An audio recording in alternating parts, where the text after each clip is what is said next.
Hello everyone, আজকের ব্লগটা একটু অন্যরকম।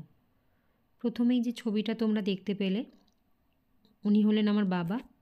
তো আমার বাবা আমাদের ছেড়ে চলে গেছেন, 16 বছর হয়ে গেছে। তো ওনার স্মৃতির উদ্দেশ্যেই আজকে আমাদের বাড়িতে কবিগানের আয়োজন করা হয়েছে।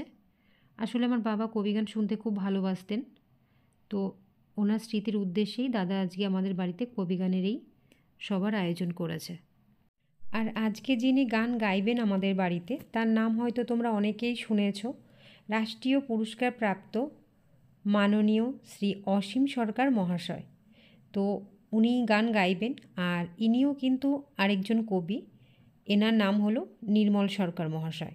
আজকের ব্লগটিতে আমি আর বেশি কথা বলবো না, কেন কি আজকে আমি তোমাদের সঙ্গে এই কবি গানই শেয়ার করব। তো যাই হোক, তোমরা দেখতে থাকো, আশা করি তোমাদের খুব ভালো লাগবে। অনাদিরাদি গোবিন্দ সর্বকারণে কারণম শ্রীমতী রাধারানী সহ সকল ব্রজবাসীর শ্রীপাদ পদ্মে ভক্তিপূর্ণ প্রণাম জানাই। প্রেমের ঠাকুর শ্রী শ্রী চৈতন্য মহাপ্রভু, নিত্যানন্দ মহাপ্রভু সহ সকল গৌর ভক্তের শ্রীপাদ পদ্মে ভক্তিপূর্ণ প্রণাম জানাই। আমি শ্রদ্ধা জ্ঞাপন করি সেই অমৃত আত্মার প্রতি। নাম ছিল শ্রদ্ধেয় ঋষিকান্ত সরকার মহাশয়। এই বাড়ির গৃহকর্তা ছিলেন। তিনি বেঁচে থাকা কালীনই, অর্থাৎ দেহ ধরে থাকা কালীনই আমার কবিগান ভীষণ ভালোবাসতেন। তিনি আজ দেহ ধরে আমাদের মধ্যে নেই, কিন্তু তিনি আছেন। এটা আমাদের সনাতনী যে দর্শন, তাতে আমরা মানি। কি মানি? জন্ম নেওয়ার পরে মৃত্যু হয়, মৃত্যুর পরে আবার মানুষ জন্ম নেয়। কারণ আমার সনাতন ধর্মে এই শিক্ষাই দেয়, সর্বং খল্লিদং ব্রহ্ম, সবার মধ্যে একই ব্রহ্ম, আলাদা কিছু না। আল্লাহ, হরি, গড, ভগবান, ওই কৃষ্ণ, বিষ্ণু, একই শক্তি।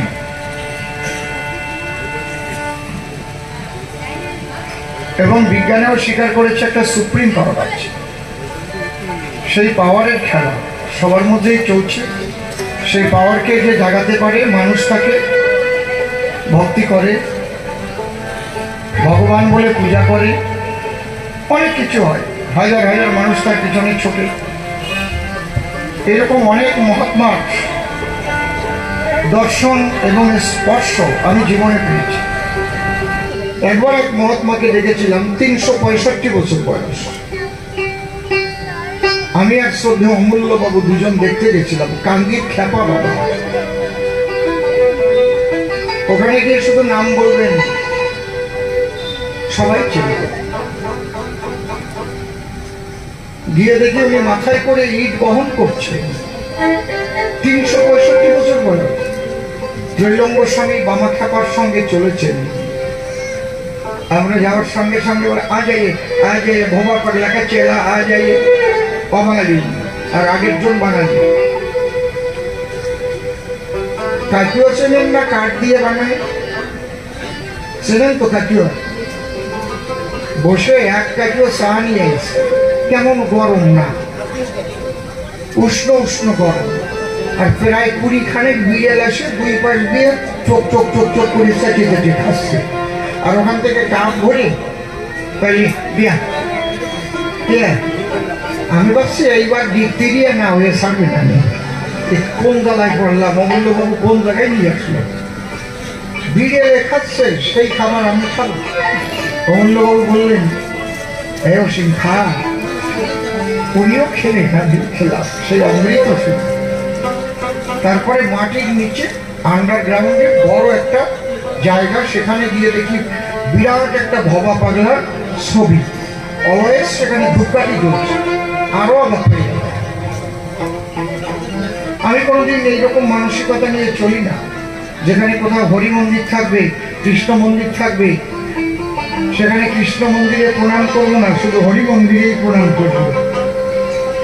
এই কোন ধরনের মতো আমি এখনো বুঝতে পারলাম না। মতো ওদের মধ্যে নাকি এইরকম ভাবভঙ্গি আগুন বলেছে। সবাইকে যদি আপনি শ্রদ্ধা করতে না পারেন, তাহলে আপনার ঠাকুরকে কেউ শ্রদ্ধা করবে না, এমন একদিন আসবে। কিন্তু আপনি অপরের পিতাকে যদি অসম্মান করেন, আপনার পিতা অসম্মানিত হবে, কেউ ঠেকাতে পারবে না। সবার মধ্যে একই শক্তি বিরাজিত। এই বোধ আমার তারকচাঁদের জেগেছিল বলে তিনি বলেছেন, হরি চকমকি চাকচিক লেগেছে চোখ খেতে, আর কিছু পাই না সত্যি দেখিতে। তুমি যদি প্রকৃত হরিভক্ত হও, তাই কালী থাকুক, কৃষ্ণ থাকুক, রাম থাকুক, ওই মন্দিরে গিয়ে তো ওই দেবীকে তুমি হরিকেই দর্শন করবে, এক হরিময় হয়ে যাবে তোমার মন।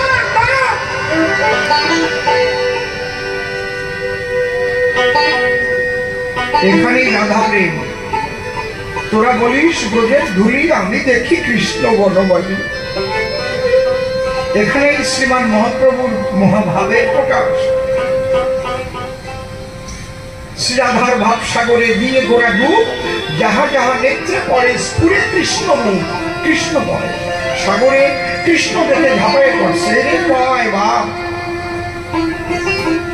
আজকে আমি কবি গান গাই, এক জায়গায় কালী মন্দির, কৃষ্ণ মন্দির, হরিচাঁদের মন্দির আছে। আমি যদি হরিচাঁদ মন্দিরে শুধু প্রণাম করে ওই দুটো মন্দির বাদ রাখি, তাহলে আমারে দিয়ে যদি কালী ভক্ত কৃষ্ণ ভক্তরা গান না দেয়, এই লোকরে দিয়ে গান দেওয়া যাবে না। কারণ এত বড় কমুনাল যে তারে দিয়ে কালী ভক্ত, কৃষ্ণ ভক্ত, রাম ভক্ত আর কেউ গান দেবে না। একমাত্র ওরা ওরে দিয়ে গান দিয়ে বাসায় রাখো। বলতে পারে কি বাবা, বলতে পারে? আমরা যেন এইরকম মতো না হই যে বিভক্ত হয়ে গিয়ে আমরা সনাতনী আদর্শ থেকে ছিন্ন ভিন্ন হয়ে গিয়ে আমি সংকুচিত হয়ে যাব না। আমরা উদাত্ত কণ্ঠে বলবো, আমরা মতুয়া, আমরা সনাতনী। বাবা হরিচাঁদ ঠাকুর সেই সনাতন ধর্মকে রক্ষা করবার জন্য এসেছিলেন।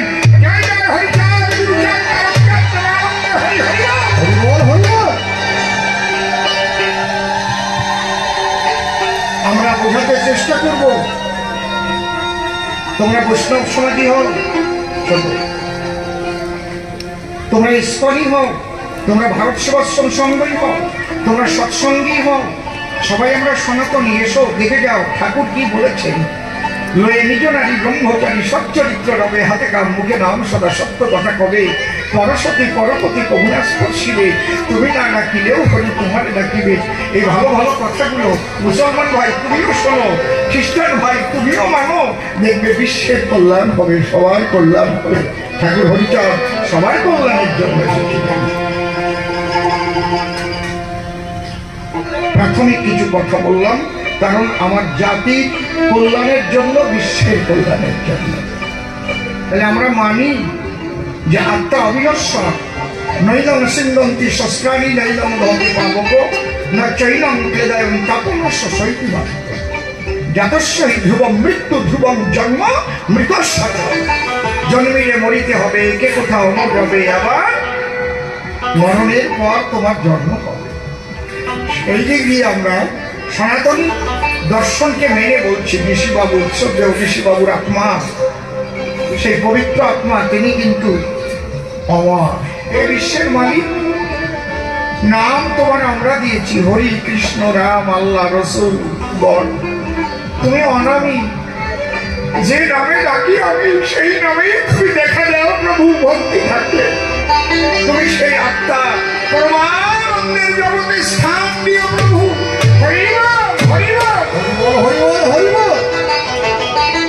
আর যাদের রেখে গেছে তাদের জন্য সর্বাঙ্গীন মঙ্গল করেন, আমি ঠাকুরের কাছে সেই প্রার্থনা করি। হরিবল।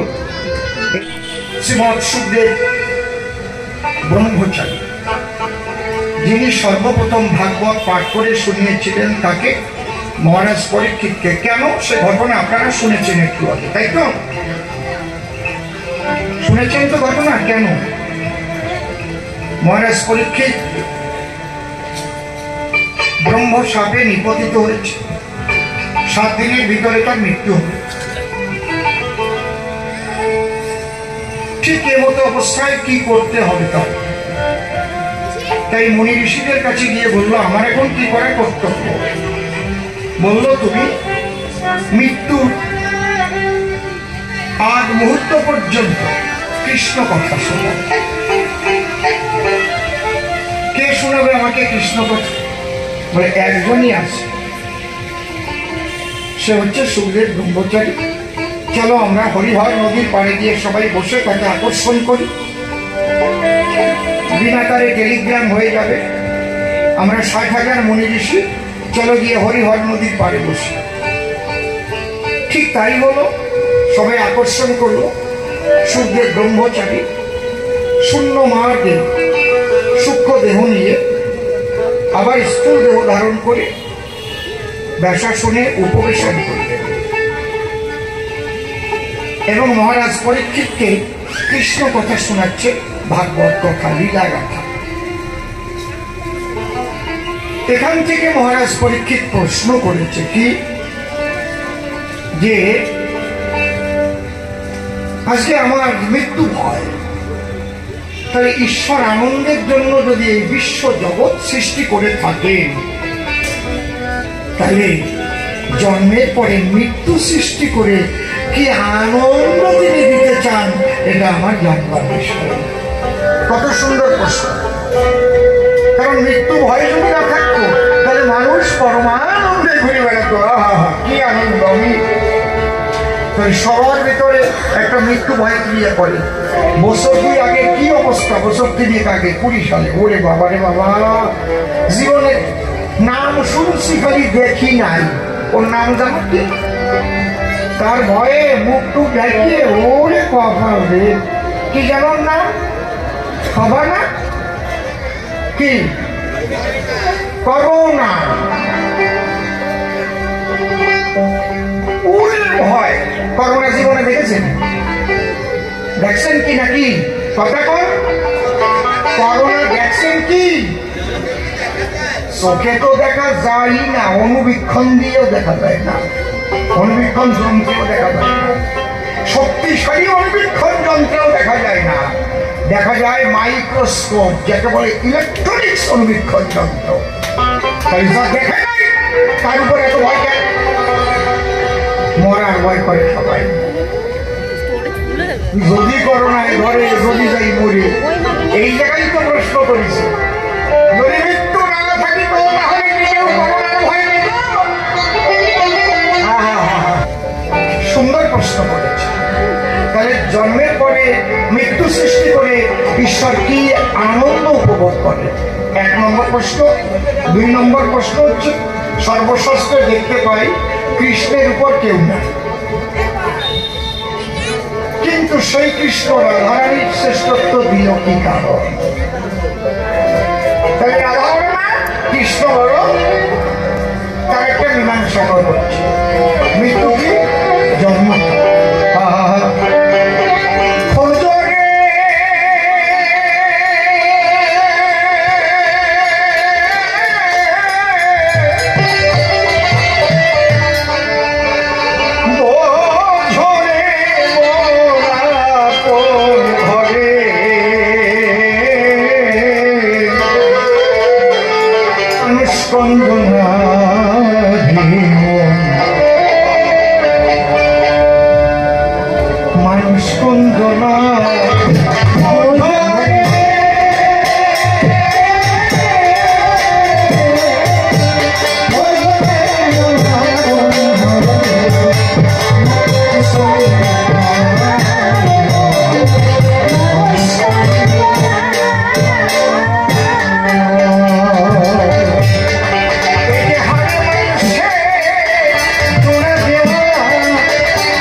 মানুষ যদি চিনতে পারতো তাহলে বলতে না যে দেহটা আমরা শরীর সারা বিশ্বের নরনারী, এটা মানুষের থাকার একটা ঘর। মানুষ বাস করে এর ভিতর, এটা মানুষের থাকার ঢাঁচা, এর মধ্যে মানুষ বাস করে, যাকে বলে আত্মা। সে আত্মা আমি দেহ না। ডাক্তারবাবুর কাছে গেলে কি বলে, ডাক্তারবাবু আমার শরীরটা খুব খারাপ, একটু দেখুন না। আমার শরীরটা খারাপ,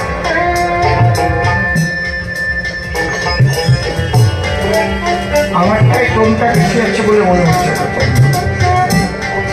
টোন কমালে একটু ভলুম দেবে, সবসময় খেয়াল রাখবে। তাহলে আমার যদি শরীর হয়, আমি তো আর শরীর নয়। কোনটা এটা কি নাকি মনিটরে? আমার যদি শরীর হয়, আমি তো আর শরীর নয়, আমার মাই। তাহলে আমি মাই কি কথা বলে, আমি মাই। তাহলে মাইক আলাদা আর আমি আলাদা। তাহলে আমার মাথা, আমার হাত, আমার দাঁত, আমার কান, আমার চোখ, আমার নোখ, আমার নাড়ি বুড়ি, আমার ভুরু, আমার উড়, যে মানুষগুলো বলে আটকা বলে কিছু নাই, তাদের জিজ্ঞেস করে। তাহলে ডাক্তারের কাছে গিয়ে বলতে হবে আমি দেহ খারাপ।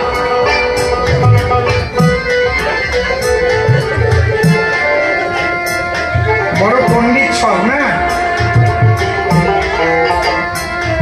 একটা প্রশ্নের জবাব দিচ্ছি, যারা আত্মায় বিশ্বাস করে না, ঈশ্বরকে বিশ্বাস করে না, যারা ছড়ায় ভ্রান্ত ধারণা, তারা আমার একটা প্রশ্নের উত্তর, কেন তুমি ডাক্তার বাবুর কাছে গিয়ে বলো যে আমার শরীর খারাপ?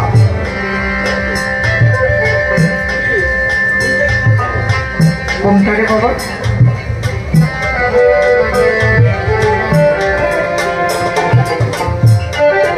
তাহলে আমি আলাদা আর আমার দেহ আলাদা। এই আমির মৃত্যু নাই, এই আমির ক্ষয় নাই, এই আমির বৃদ্ধি নাই, আত্মায় অবিনশ্বর। এই জন্য লালন ফকির বলেছে, হাতের কাছে নড়ে চড়ে খুঁজলে জনম ভর মেলে না, কথা কয়ের দেখা যাবে না। তিনি আরো বলেছেন, খাঁচার ভিতর অচিন পাখি কেমনে আসে যায়, তাকে ধরতে পারলে মনোদয়ী বিধান পাখি পায়। আমাকে আমি চিনি না, আমি এইটুকু জানবার জন্যে সব সাধন ভজন। ঈশ্বর তো পড়ে। একটা সাগরের জল লবণাক্ত না তিক্ত না বিষাক্ত, এটা বুঝতে গেলে পুরো সাগরের জল খাওয়া লাগে না। আঙুলের মাথায় এক ফোঁটা তুলে নিয়ে যদি জিভে দেওয়া যায়, ওরে বলতে নাকি? ঠিক বলছি তো? তাহলে ঈশ্বর যে আনন্দময়, সেটা নিজের ওই যে ক্ষুদ্র ক্ষুদ্রাতি ক্ষুদ্র যে আত্মা সত্য, তাকে জানলেই বোঝা যায় সে আমি অমৃতস্ব পুত্র হয় ভাবানি দিব্যানি।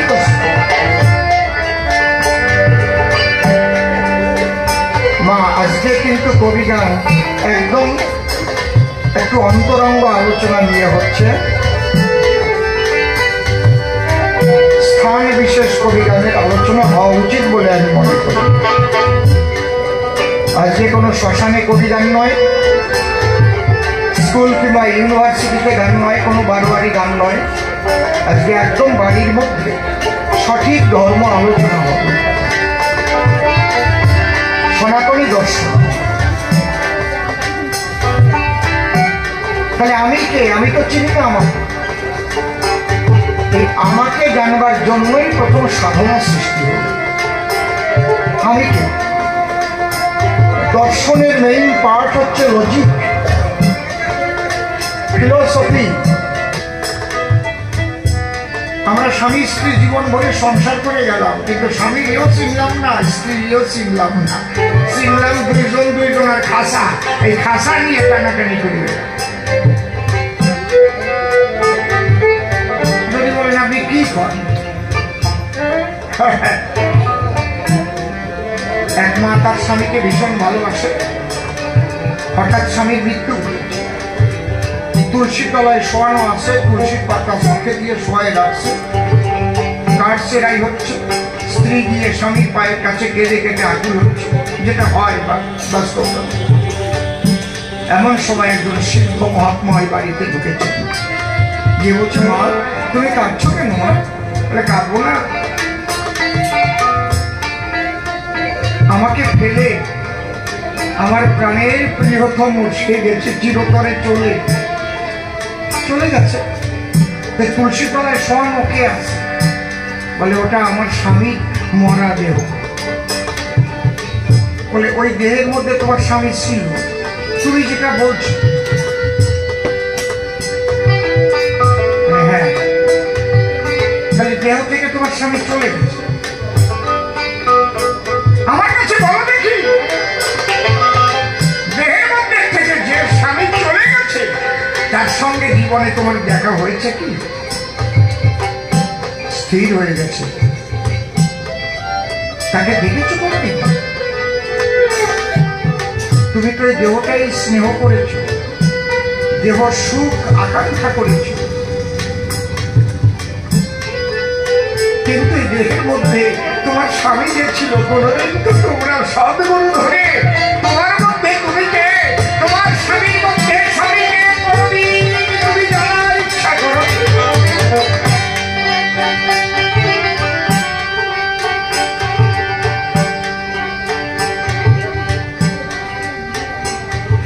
খুব সূক্ষ্ম কথা।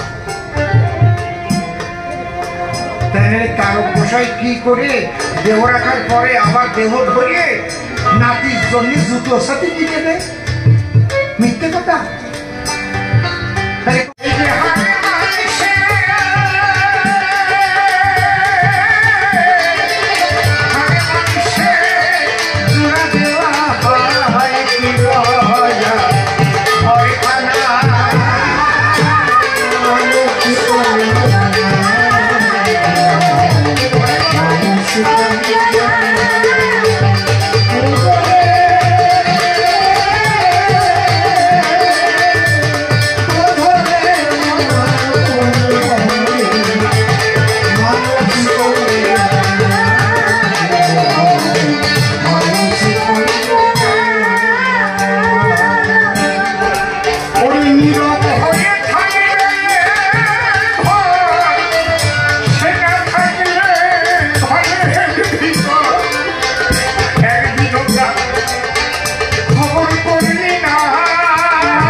মানুষ রতন যত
রাধা কৃষ্ণের যুগল পদ্ম হৃৎপদ্মে করে আরাধ্য শুদ্ধ চিত্তে প্রণতি জানাই। সাধুগুরু বৈষ্ণব হেরি আর যত পুরুষ নারী আমার ভক্তিপূর্ণ প্রণাম গ্রহণ করিবেন সব। মনরে একবার হরি বল, এ নাম ধূপ বলের বল, নাম বিনে কি আছে বল এ ভব সংসারে।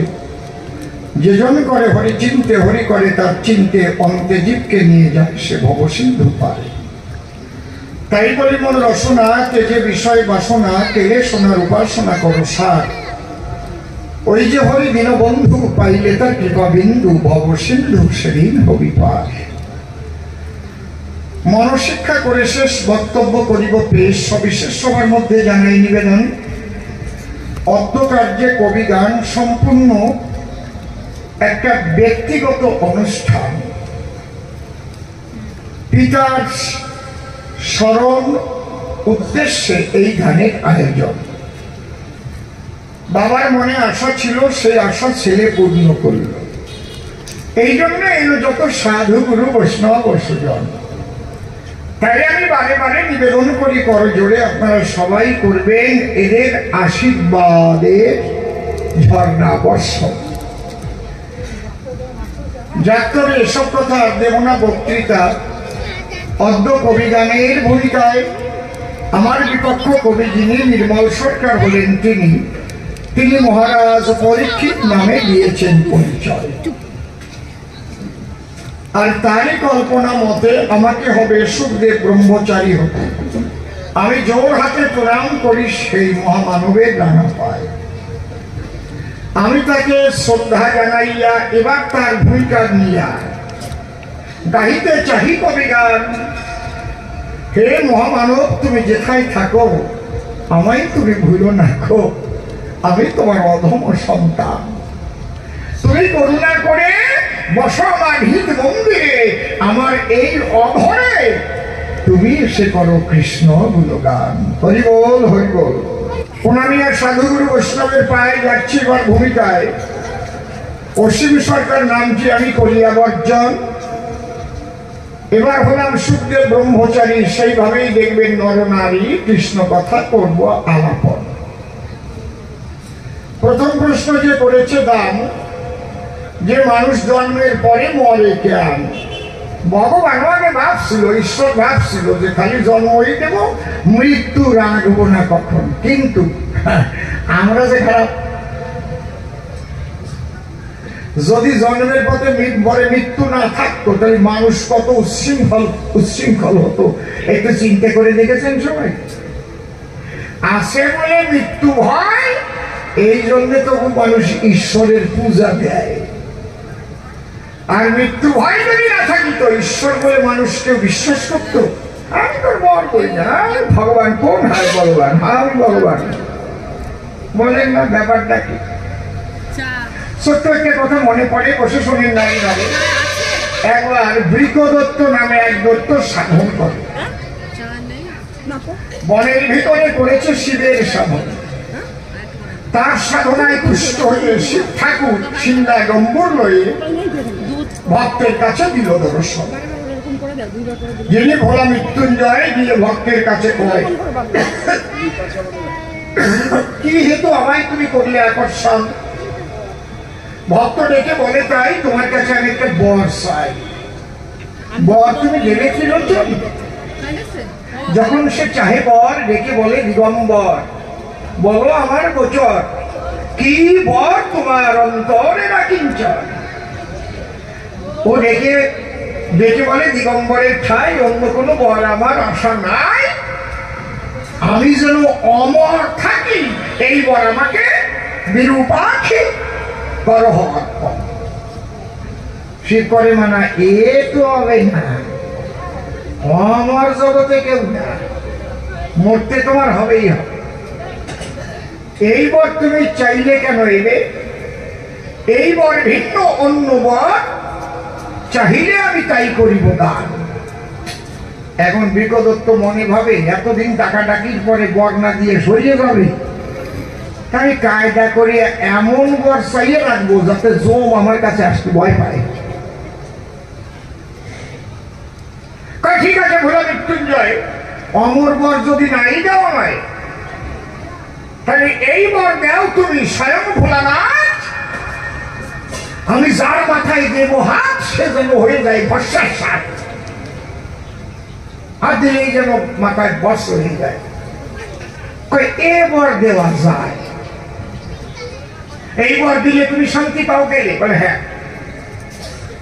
বৃকদত্ত কি ভাবলো সেই সময়, আমি যদি এই বর পাই তাহলে কেউ আসবে না আমার ঠাই, সবার মনের মধ্যে জাগবে ভয়, হাত দিলেই তো বর্ষ হয়ে যাবো, জো বর্ষটি সাহস পাবে না, আমারে মারার আগে ওর মাথায় হাত দেবো, জো বোবা দিয়ে ফেলবো।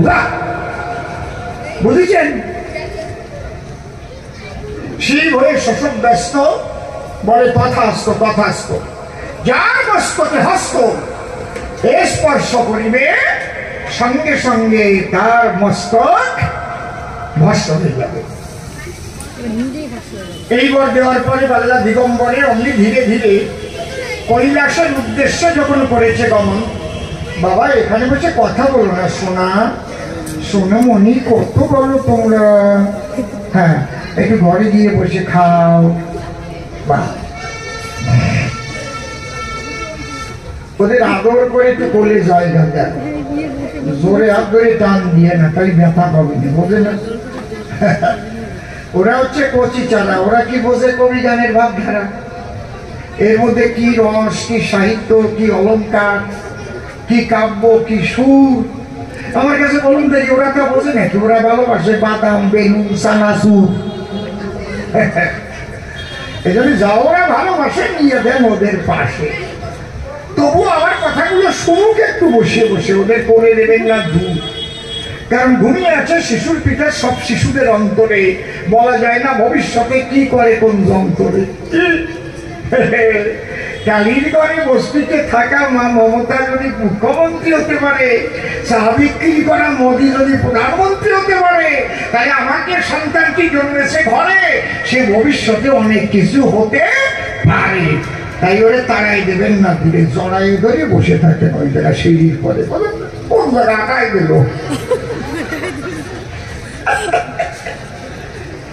কি মাঝে মাঝে কি একটু রসের কথা কব নাকি? কব?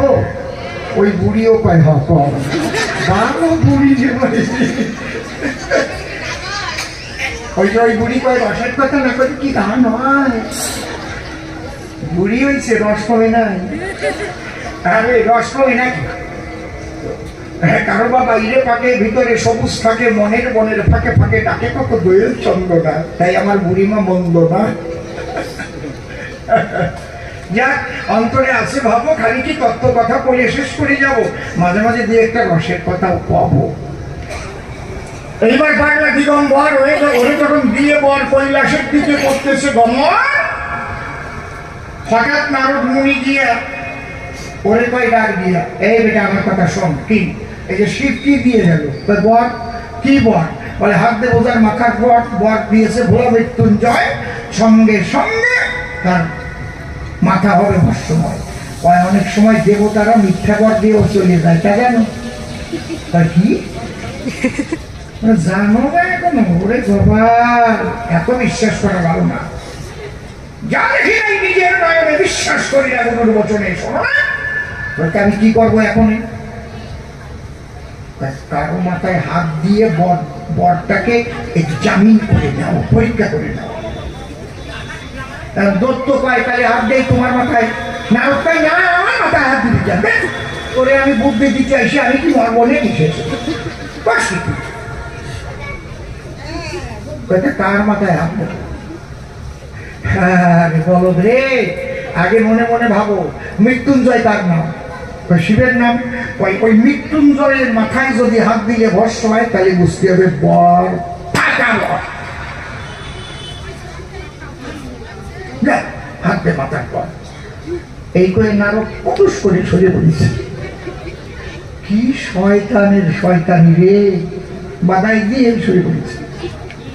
এইবারে বৃকদত্ত শিবের পিছনে পিছনে দৌড়াচ্ছে, দাঁড়াও দাঁড়াও ভোলা মহেশ্বর, কে? আমি আমি আমি তুমি যাকে দিয়েছ বর, মানে আমি তো কৈলাসে করেছি কমন। আরে দাঁড়াও, একটু সময় দাও। কি করতে চাচ্ছিস এখন? বলে বর পরীক্ষা করবো। কি করে? তোমার মাথায় হাত দিয়ে দেখবো তুমি বর্ষ হও কি না হও। শিব কয় তুই কি করলি শুরু? আমি যে তোর গুরু। গুরু দিয়েই হবে প্রথম বউনি শুরু, বুঝো নাই?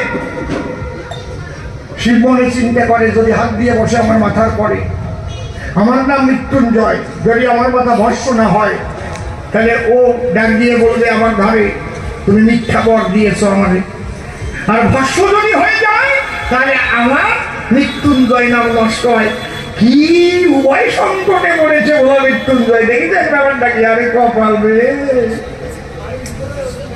শিব মনে মনে ভাবে এই বিপদে কোথায় যাবে, দৌড়াইয়া একেবারে কৈলাসে কালীর কাছে হয়েছে উদয়। বিপদত্বও দৌড়াচ্ছে সাথে সাথে কালীর কাছে, ডেকে বলে কালী একমাত্র তুমি হলে এই বিপদ মুক্ত করতে পারো আমায়। কি হয়েছে?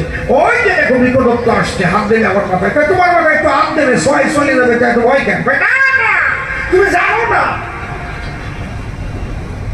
আমি বর দিয়েছি ওকে, বর হাত দেবে যার মাথার পর সঙ্গে সঙ্গে ভস্য হয়ে যাবে।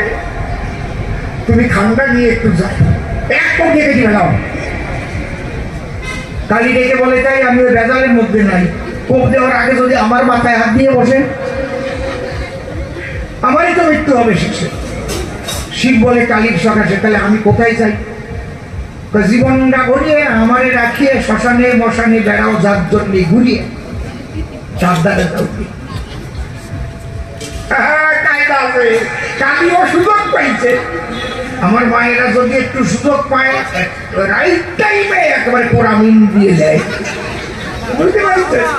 ঠিক না? এখন আমার কাছে আসছে কেন?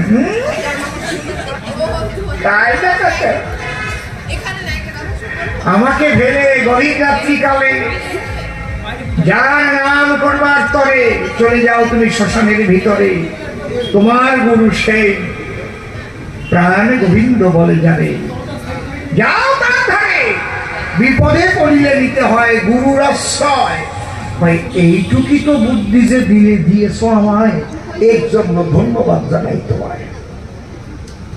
এইবার সে দৌড় একেবারে চলে গেছে কৃষ্ণের দ্বারা। বিপদত্ব কিন্তু পিছনে পিছনে ছুটছে, নিয়ে ছাড়বো না, দেখি কোন জায়গায় আছে। কৃষ্ণচন্দ্র ডেকে কয় শিব তোমাকে কেন এত বিমর্ষ দেখা যায়? বলে হর্ষ থাকবে কোন জায়গায়? ওই যে আসতেছে দেখো বৃকদত্ত হাত দেবে আমার মাথায়। হাত দিলে কি হবে? বলে হাত দিলে কি হবে? আমি বর দিছি, বর্ষণ কি হবে? হায় হায় রে, তুমি বোঝো না যারে তারে যে কোনো শক্তি দিতে হয় না। এই শক্তি সবাইকে করতে হয় অর্পণ। যে শক্তির মর্মনা বুঝতে পারে শক্তি দিতে নাই তবে। তুমি বর দিয়েছ দত্ত, এখন বুমেরাও হয়ে সেই বর তোমার দিকে এসেছে ফিরে।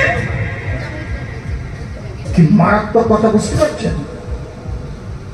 যার তার হাতে যদি শক্তি যায় সেই শক্তির অপব্যবহার হয়।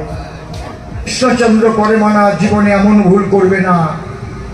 এমন মারাত্মক তুমি দত্তের হাতে দিবে কি কারণ? সে দেখে বলে তাই যা ভুল করেছি আর করবো না, তা নাই, অন্তত এইবারের মতো বাঁচাও আমার জীবন। যাও পিছনে যাও, যাও আমি দেখতেছি শ্যামরাও। দেখিতে দেখিতে কৃষ্ণ যুবতী মূর্তি হলো, অনন্যা রূপসী হয়ে দত্তের সম্মুখে দাঁড়ালো। এই জগতে দানব দত্ত যারা কামিনীর দর্শন পেয়ে সব ভুলে যায় তারা। বুঝতে পারছেন কি বলছি? এই জন্য অশ্বিনী গোসাই বলিছে কিন্তু কামিনী কালনাগিনী ফণিনীর ভীষণ বিষ, যার নিঃশ্বাসে ব্রহ্মাণ্ড নাশে, না জেনে কেন হস্ত দিস। ওই দত্ত ও তো হয়েছিল উন্মত্ত শিবের মস্তকে হস্ত দেবার তরে, কিন্তু অনন্যা রূপসীকে দেখে ধাক্কা লেগে গেছে বুকে। তুমি কে এলে আমার গোচরে? চোখটা যেন ঝলসে গেল। কাজ সারা মাথায় হাত টাত দেবে সব ভুলে গেছে। তেমন একটা চিন্তা, এরে পাবো কি করে আমার কাছে। দত্ত খুব মিষ্টি মুখে তখন রূপসীকে বলে ডেকে, হ্যাঁ তুমি কে, কোথায় তোমার বাড়ি, বলো না তাড়াতাড়ি আমাকে। রূপসী ডেকে বলে, তাই আমার না কোনো বাড়ি ঘর নাই, আমি একাকিনী ঘুরে বেড়াই, কেউ আশ্রয় দেয় না আমাকে। দৈত্যব্য বলো বাজাচ্ছে,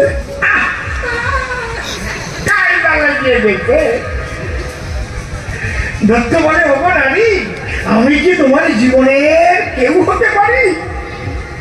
আমি যদি তোমায় আশ্রয় করি তা তুমি কি আমার সঙ্গে যাবে, আমার অঙ্ক সাইনি হবে? বলো বলো বলো আমার সংবিধান। কৃষ্ণ বাড়তিছে, এই তো বসিতি গাঁথিয়ে গেছে, কালায় গাঁথিছে আর কি, কায়দা নাই আর যাবার। ডালি দিয়ে বলে, সুন্দরী নারী, তোমার সঙ্গে যেতে পারি, তোমার মতো অমন পুরুষ যদি কোনো নারীর ভাগ্যে জোটে কদাচন, আমার কাছে বলো দেখি, তার মতো ভাগ্যবতী আর আছে নাকি? তুমি তো অপূর্ব প্রস্তাব করেছ, আনন্দিত হয়েছে আমার মন। মামনি বসো বসো, মাঝখান দিয়ে হাঁটাহাঁটি করো না, বসো। এইবার নারী ডেকে কয়, আমি তোমায় বিবাহ করে বসিব বাই, কিন্তু আমার যে পিছে একটা প্রতিজ্ঞা রয়। কি প্রতিজ্ঞা? আমি প্রতিজ্ঞা করেছি কি, যে আমি যেমন নৃত্য করতে পারি,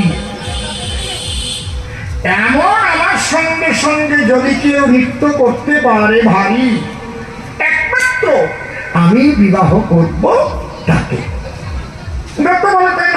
আমি ভালো নাচ না জানি, মানে বিয়ের বাতিকে গান জানি না, তাও 3 রাস্তার মোড়ে দিয়ে গায়ে দেখবেন, গান জীবনেও গাইতে পারে না, ওই 3 রাস্তার মোড়ে দিয়ে বসে গেলেন, চঞ্চলে করে লইয়া যাব কলকাতা, বাসি বানাইয়া পন পন পন করে বাজাতে থাকলো। দেখো মনে মনে ভাবে, তাই নাচলে যদি এত সুন্দর বউ আমি পাই, নাচো, আমিও নেচে দেখাই। হ্যাঁ ধরো, কি হলো, ঘুমাই গেছিস নাকি? নাকি এইবার নাচটা সোহাগে চাঁদ বদনি ধনী নাচতে দেখি, সোহাগে চাঁদ বদনি ধনী নাচতে দেখি, সোহাগে চাঁদ বদনি ধনী নাচতে দেখি, ধনী নাচতে দেখি, ধনী নাচতে দেখি, ধনী নাচতে দেখি, সোহাগে চাঁদ বদনি ধনী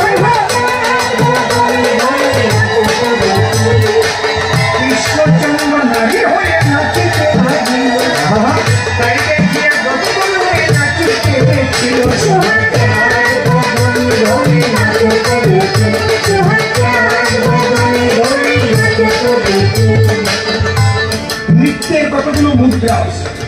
আচ্ছা না, আমি তো আর পারবো না, ভালো করে দেখবেন ওদের হাতের ভঙ্গিমা আলাদা, অন্যরকম একটা কায়দা।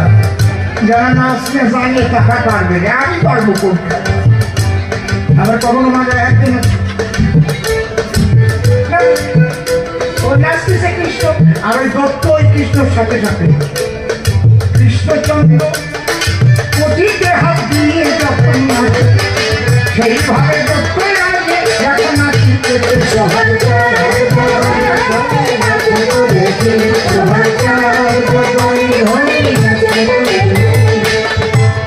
এবার আস্তে আস্তে হাত উপরের দিকে নাচিতে নাচিতে কৃষ্ণ বসতে আনন্দ দিল, সাইডে গিয়ে দত্ত সেইভাবে নাচিতে লাগিল।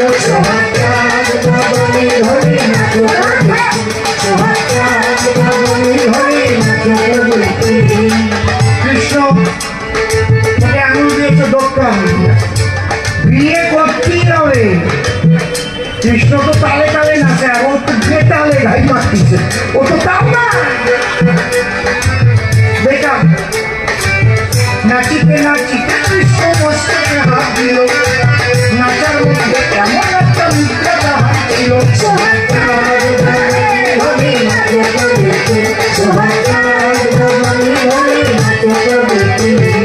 তাই দেখি দত্ত নিজের মাথায় দিল হাত, নিজের মাথার সঙ্গে সঙ্গে হলো ভস্মাচার।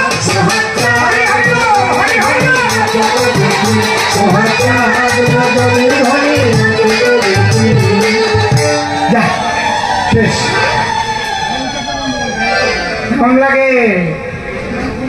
নিজের মাথায় দিয়ে হাত, দত্তের মাথা ভালোবাসার সার।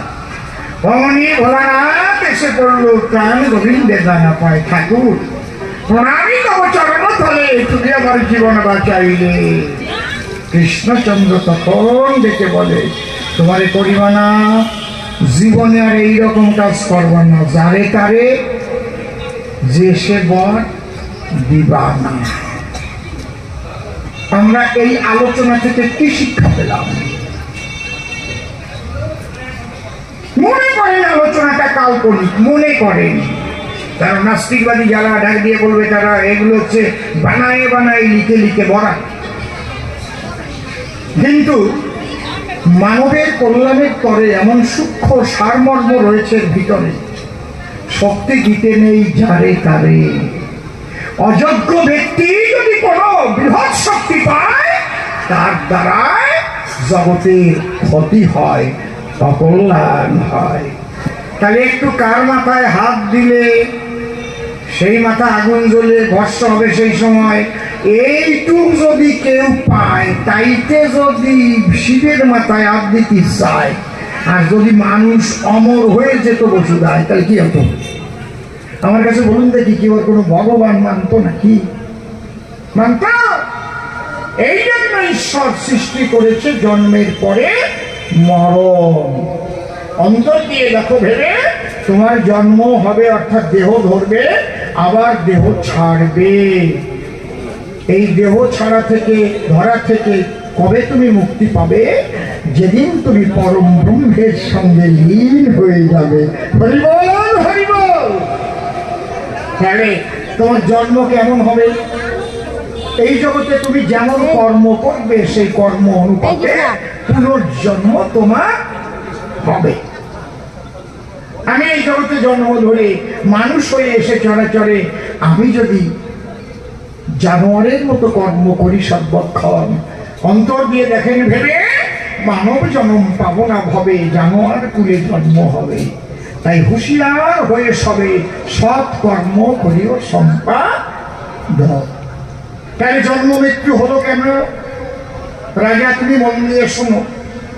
জন্মের পরে মৃত্যু আসে বলে মানুষ ঈশ্বরের চরণ তলে নিতে চাইছে মন। মৃত্যু যদি না থাকিত, মানুষ আরো উচ্ছৃঙ্খল হতো। এই জন্য জন্মের পরে ঈশ্বর মৃত্যুকে করেছে সৃজন। আর মৃত্যু তো ভালো, মৃত্যু দেখায় নূতনের আলো। মনে করেন মৃত্যু আর নাই, মানুষ তো বুড়ো হয়ে হয়ে দাদা হয়ে যাবে। এই বুড়োকে দিয়ে তারপরে কুটোর কলা দেওয়ার মতো দিতে হবে। বুঝতে পারছেন ব্যাপারটা কি হবে? এ বুঝে না, পৃথিবীর ভারসাম্য থাকবে। তাই এক সাইজ মূর্তি থাকবে, আর এক সাইজ জন্মনীতি থাকবে, কায়দাগত। মনে করেন আর কোনোদিন মানুষ মরবে না, মনে করেন, তাহলে কি হবে? ভারতবর্ষে কি হবে? সারা পৃথিবীতে কি হবে? মানুষ বুড়ো হবে, যুবক যুবতী বৃদ্ধ বৃদ্ধা হয়ে যাবে, অকর্মণ্য হয়ে যাবে। এই লোকগুলো কি হবে? তাকে খাবার দেবে কেনা? এই জন্য ভারসাম্য রক্ষা করার পরে জাতস্বই ধ্রুবম মৃত্যু ধ্রুবম জন্ম মৃত সচা, এই জন্ম মৃত্যু সৃষ্টি করেছেন ঈশ্বর চরাচরে। রবীন্দ্রনাথ ঠাকুর যিনি খুব সুন্দর লিখেছেন, তিনি মরণ তুহু মম শ্যাম সমান। মরণ তুহু মম শ্যাম সমান। সারা কি করছো এখানে? তুমি বাদাম খাচ্ছ? এই যে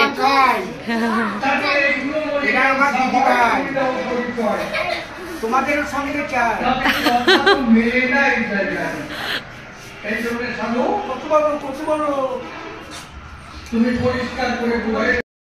আজকের ব্লগটা জানি অনেকটাই বড় হয়ে গেছে। আমি ইচ্ছাকৃতই খুব একটা কাটিনি, স্মৃতি হিসাবে রাখতে চেয়েছি, তাই জন্য। আর এই অসীম সরকার মহাশয়ের গান তোমাদের কেমন লাগলো অবশ্যই কিন্তু কমেন্ট করে জানাতে ভুলো না। এখন জেঠু নেমে একটু রেস্ট নিচ্ছে, এরপরে আবার উঠবেন স্টেজে। এখন নির্মল সরকার মহাশয় গাইছেন। আর এদিকে দেখো সারার বউও জেঠুর সঙ্গে টুকটুক করে বাদাম খাচ্ছে। আর এই অসীম সরকার মহাশয়ের নাম কিন্তু দিকে দিকে আছে। উনি কিন্তু কবির জগতের সম্রাট এবং রাষ্ট্রপতি পুরস্কারও পেয়েছেন।